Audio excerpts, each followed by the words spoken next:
Hi again, folks. I thought I'd just do one last video as I'm making a cup of coffee about things that potentially could trip you up with the exam.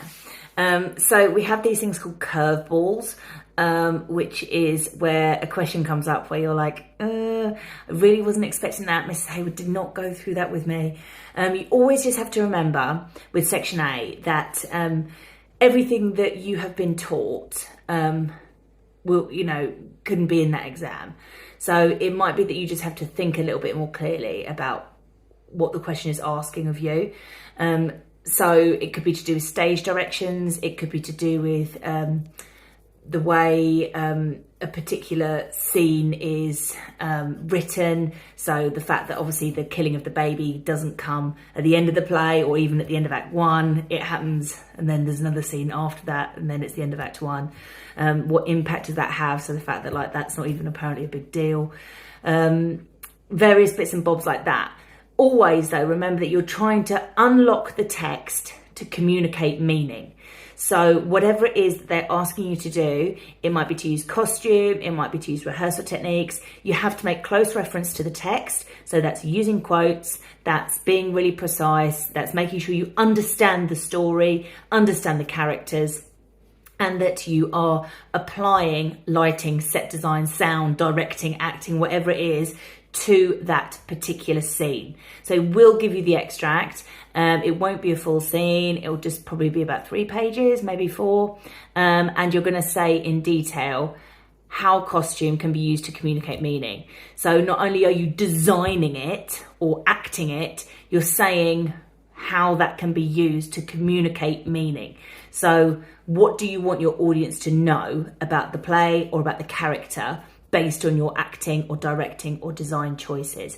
Make sure you use lots of terminology. So if we're talking about lighting, then be specific. Talk about hard edge, soft edge, types of lanterns. So, Fresnels, spots, profiles, washes, etc. Intensities, the angles of things as well. If we're talking about sound, talk about diegetic, non-diegetic, speaker placement, mic volume as well. And you can do it as percentages or a score out of 10. Either way, as long as I know how loud or quiet it is. When you're talking about costume, if it's a big mark question, think about the fabric, the fit, the condition, the length. So this is all important information as well. Also, remember it's set in the 1960s. So unless you're setting it in a different time period, you need to set it in 1965.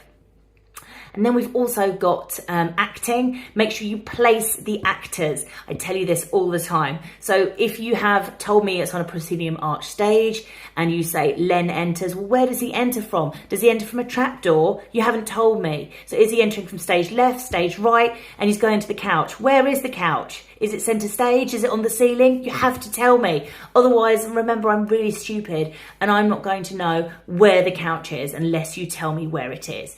You've got to be really clear and specific. I think that's everything. So you start off, you're going to spend 50 minutes on Section A, okay? And I know you've got this. You can do this. You know the play well. Make sure you have a look through my PowerPoints. They're on Firefly to understand what the different scenes are, what order they come in.